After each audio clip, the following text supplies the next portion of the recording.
Assalamualaikum warahmatullahi wabarakatuh. Saya Eti Kusniawati dari HTN 2G. Di sini saya akan mempresentasikan mengenai peraturan pelanggaran lalu lintas dalam perundang-undangan di Indonesia. Saya tertarik untuk membahas hal ini karena setiap hari kita selalu berkesinambungan dengan yang namanya lalu lintas. Pelanggaran lalu lintas jalan adalah perbuatan atau tindakan yang bertentangan dengan ketentuan-ketentuan peraturan perundang-undangan lalu lintas. Pelanggaran yang dimaksud di atas adalah pelanggaran yang sebagaimana diatur dalam pasal 105 Undang-Undang Nomor 22 Tahun 2009 yang berbunyi 1. Berperilaku tertib, dan 2. Mencegah hal-hal yang dapat merintangi atau membahayakan keamanan. Nah, untuk memahami tentang pelanggaran lalu lintas lebih terperinci, maka perlu dijelaskan lebih dahulu mengenai pelanggaran itu sendiri. Dalam Kitab Undang-Undang Hukum Pidana (KUHP), tindak pidana dibagi atas dua, yaitu kejahatan dan pelanggaran. Pengertian lalu lintas di atas maka dapat diartikan bahwa yang dimaksud dengan pelanggaran lalu lintas adalah suatu tindakan atau perbuatan yang dilakukan oleh seseorang yang mengemudikan kendaraan umum atau kendaraan bermotor juga berjalan kaki yang bertentangan dengan peraturan perundang-undangan lalu lintas yang berlaku. Faktor-faktor penyebab terjadinya pelanggaran lalu lintas. Terdapat 4 faktor, yaitu faktor manusia, faktor kendaraan, faktor sarana jalan, dan faktor alam.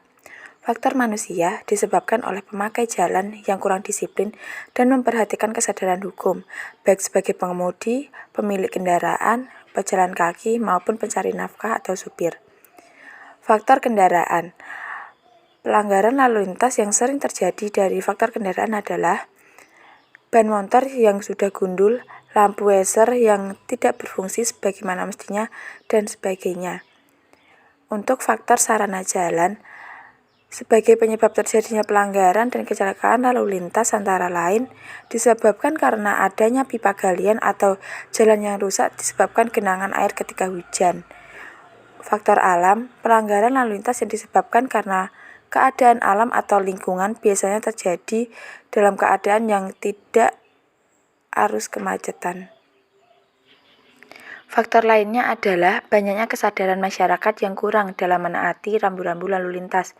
Contohnya, menerobos lampu merah, tidak memakai helm, tidak membawa STNK, dan belum punya SIM. Ada lagi faktor lainnya yaitu pengendara kendaraan motor yang melarikan diri saat dilaksanakannya razia lalu lintas, sehingga polisi tidak bisa menindak pelanggaran.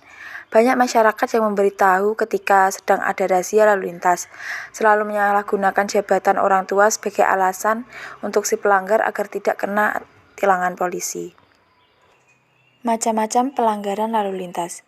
Sebagai negara hukum, tentunya setiap warga negara Indonesia hendaklah patuh dan taat pada peraturan perundang-undangan yang ada, dan terikat sebagai aturan yang semestinya untuk dipatuhi dan ditaati. Dalam hal demikian, jika peraturan tersebut tidak dipatuhi, maka dapat diartikan bahwa yang bersangkutan tersebut telah melakukan pelanggaran. Di sini saya akan membacakan beberapa macam pelanggaran lalu lintas yang meliputi sebagai berikut. A. Menggunakan jalan dengan dapat merintangi dan membahayakan pengguna jalan lain. B. Melakukan perbuatan yang mengakibatkan gangguan fungsi rambu lalu lintas, marka, dan lain-lain. Dalam pasal 275 Undang-Undang Lalu Lintas dan Angkutan Jalan. C. Mengemudikan kendaraan bermotor umum dalam trayek tidak singgah di terminal dalam pasal 276 Undang-Undang Lalu Lintas dan Angkutan Jalan. D. Mengemudikan kendaraan bermotor yang tidak dipasangi kelengkapan atau dipasangi kelengkapan yang dapat mengganggu keselamatan berlalu lintas dalam pasal 279 Undang-Undang Lalu Lintas dan Angkutan Jalan. E. Kendaraan bermotor tidak dipasangi tanda nomor ditetapkan Kepolisian Republik Indonesia tercantum pada pasal 280 Undang-Undang Lalu Lintas dan Angkutan Jalan. F. Menggunakan kendaraan bermotor tanpa menggunakan surat izin mengemudi dalam pasal 281 Undang-Undang Lalu Lintas dan Angkutan Jalan. Itu sebagian-sebagian saja dan masih banyak lagi. Strategi dalam penanggulangan pelanggaran lalu lintas dengan cara memberlakukan upaya preventif atau upaya pencegahan dan upaya represif atau penekanan. Yang termasuk upaya preventif itu adalah kegiatan pendidikan lalu lintas terhadap polisi sahabat remaja tingkat SMP, SMA sederajat, sosialisasi pendidikan berlalu lintas pada sopir angkutan, masyarakat, pegawai, TOT, training of trainer, pendidikan lalu lintas sebagai pengintegrasian kurikulum lalu lintas dan sosialisasi go to kampus. Sedangkan kegiatan represif yaitu kegiatan dengan melaksanakan razia lalu lintas dengan pemberian sanksi pelanggaran lalu lintas. Itu saja pemaparan yang dapat saya sampaikan. Ada kurang lebihnya mohon maaf. Wassalamualaikum warahmatullahi wabarakatuh.